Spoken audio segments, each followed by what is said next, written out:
Good evening, I am Uyai and I can come to you live from Uyo, the capital city of Akwa Ibom State, Nigeria.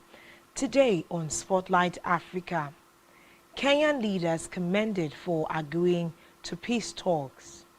Policeman investigated for tear gassing reporters, says Kenya police. DR Congo extends martial law in rebel-hit areas. Kagame re-elected as head of the ruling party. Plus, Tigray success vital to restore Ethiopia-Europe ties. For Africa on the rise, Kenya to launch first operational satellite next week. These stories are all just ahead on Spotlight Africa. Do stay with us.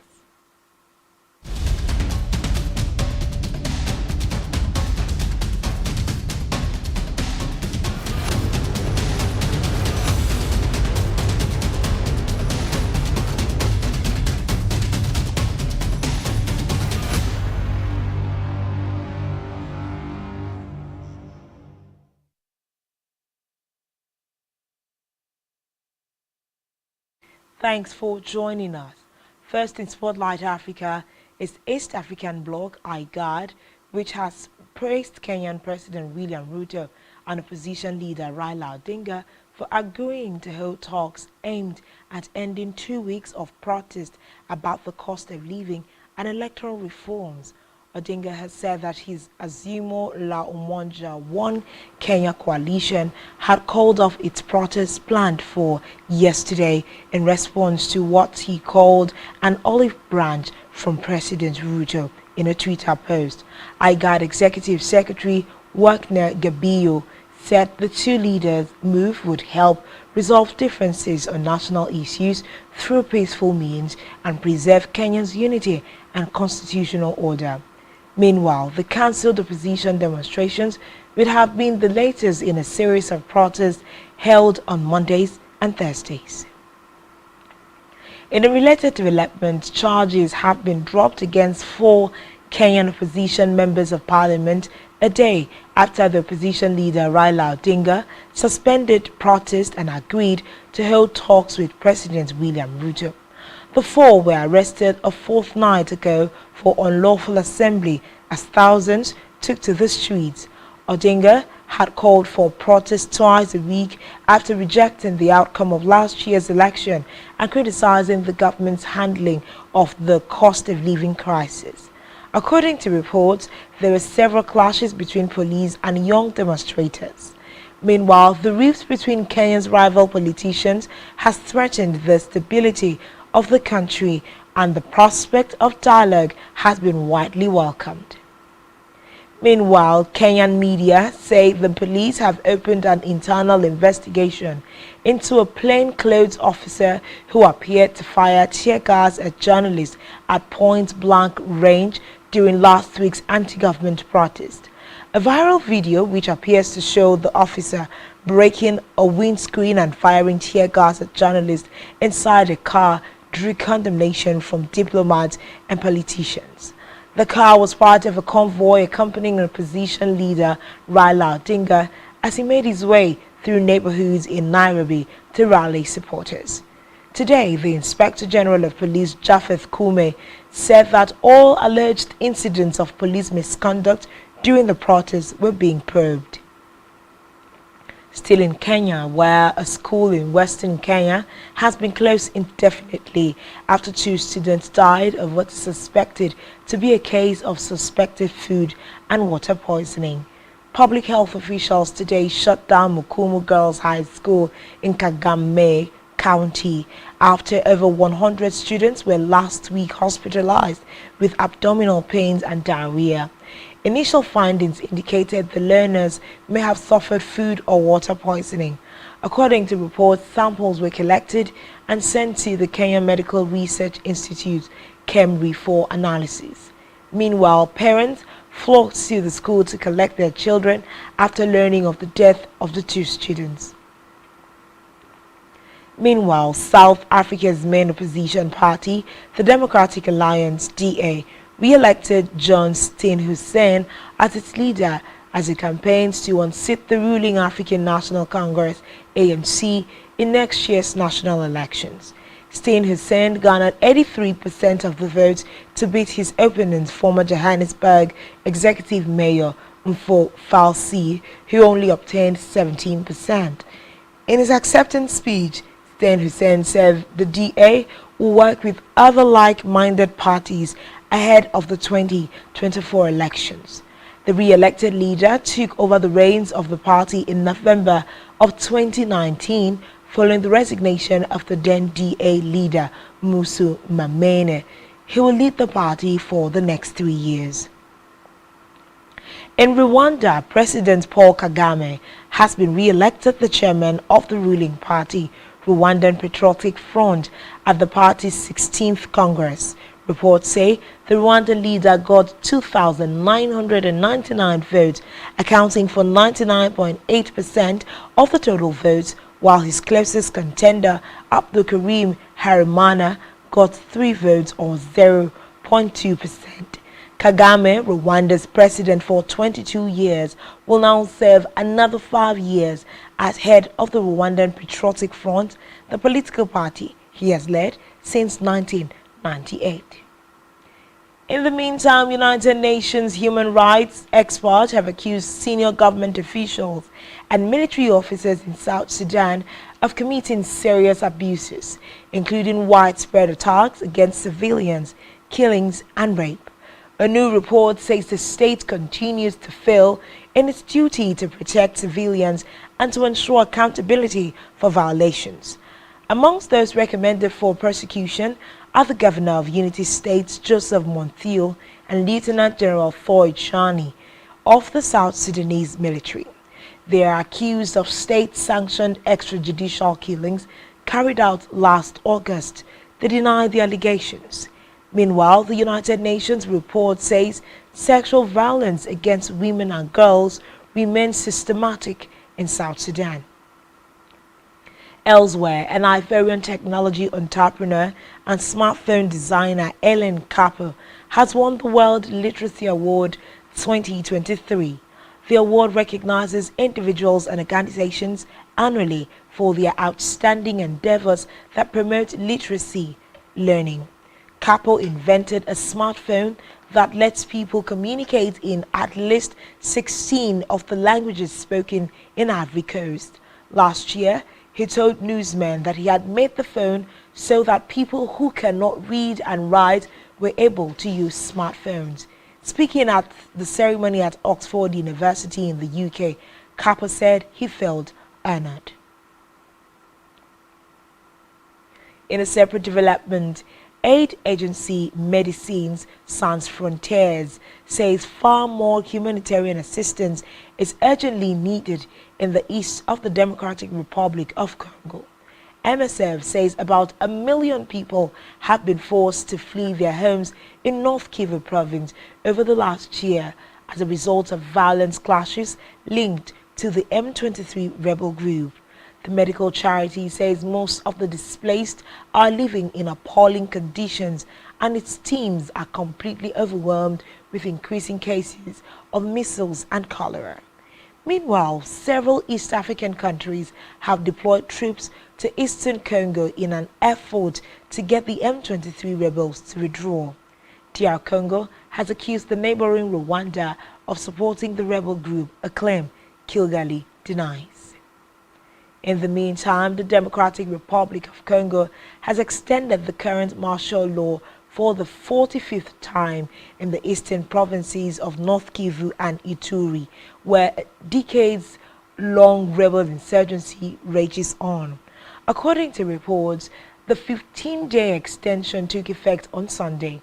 According to Minister of Justice Rosi Mutombo, who presented the bill to the Senate, the objective to allow the DR Congo armed forces to have all the means necessary to continue military operations and definitely put an end to the ever-persisting insecurity in this part of eastern DR Congo. It will be recalled that the state of siege, a special martial law regime, was decreed in the two provinces by President Felix Tshisekedi in May of 2021. The aim was to rein in the runaway rebel violence in the two provinces, but by putting in place military administrations and heightening security operations. Meanwhile, a renewed rebellion by the March 23rd movement's M23 in North Kivu has compounded matters further as resources are diverted to counter the incursion. Kenya to launch first operational satellite next week. Stay tuned for details of this and more after this time out.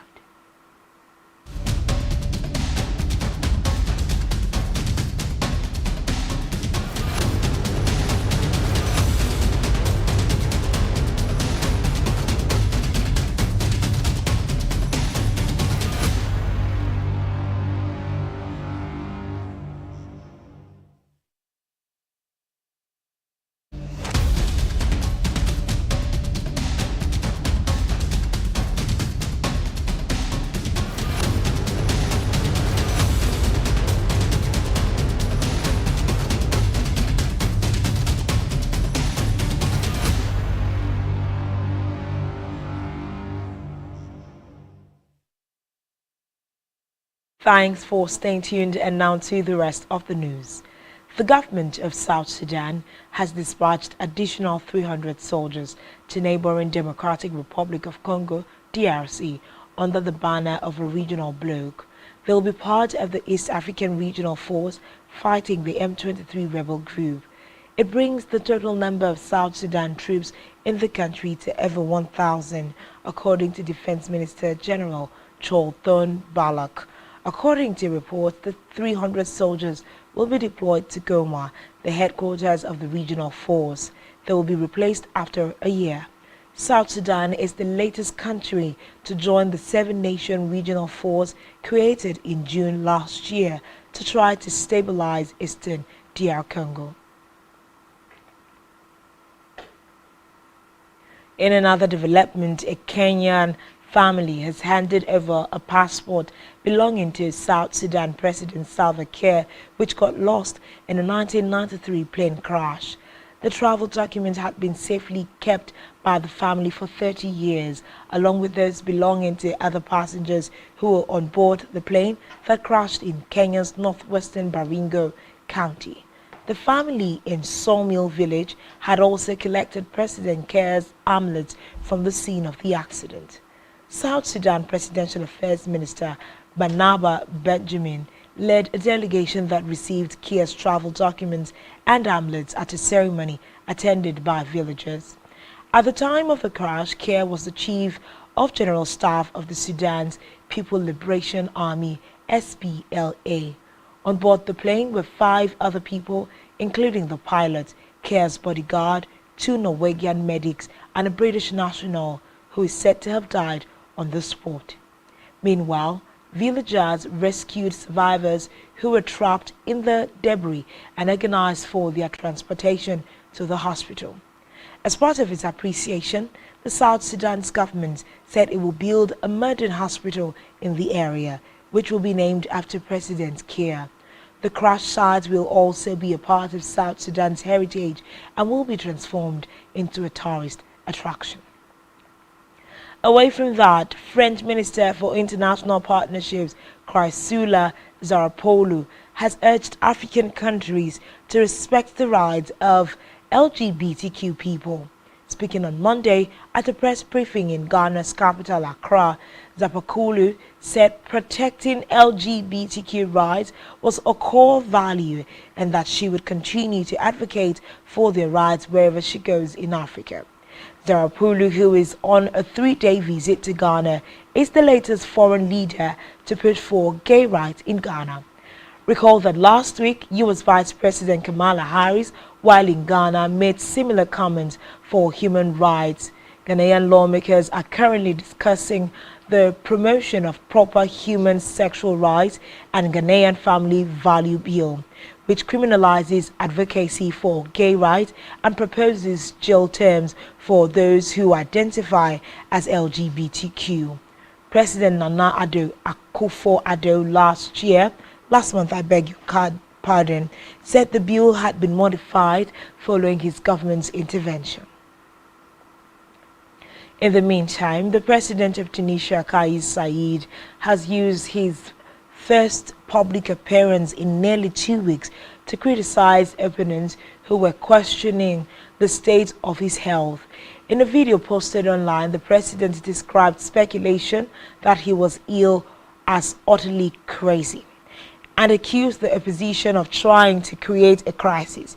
Coughing occasionally during the address, he said that a power vacuum was not created if he caught a cold.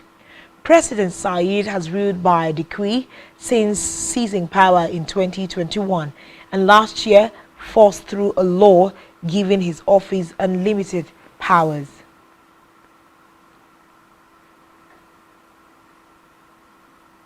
On a rather sad note, gunmen in South Africa have killed the widow of a traditional leader who was himself shot dead last month. Police in Mpumalanga said Charlene Matthews was attacked inside her home early on today. Her husband, Clyde Nsini, was expected to appear in court later this month to face charges of involvement in rhino poaching. Others, including serving and former police, one of whom worked in Kruger National Park, are due in court in connection with the alleged poaching. Mincy was shot dead at the roadside by 5 gunmen wearing balaclavas. No one has been arrested. Elsewhere, the European Union says any decision to normalize relations with the Ethiopian government will depend on how successful efforts are at resolving the conflict in the northern Tigray region. After the civil war broke out in November 2020, the EU suspended budgetary support, citing human rights abuses. The EU Foreign Policy Chief Joseph Borrell said progress on ending the conflict was a rare example of good news in the world today. But he said the gradual normalization of relations with Ethiopia was dependent on how the peace process develops. Earlier this year, EU officials said there had to be accountability for widespread abuses committed during the war in Tigray. On Africa on the rise, the report shows Kenya will launch its first operational satellite next week in a landmark achievement for the country's space program. Taifa 1 or Nation 1 in Swahili is scheduled to be launched on April 10 aboard the SpaceX Falcon 9 rocket from the Van Bank Space Force base in California. According to reports, the observation satellite is fully designed and developed by Kenyan engineers and will be used to provide data on agriculture and food security, among other areas. It added that testing and manufacturing of the parts were done in collaboration with a Bulgarian aerospace manufacturer. Meanwhile, an East African economic powerhouse, Kenya is suffering its worst drought in decades after 5 failed rain seasons.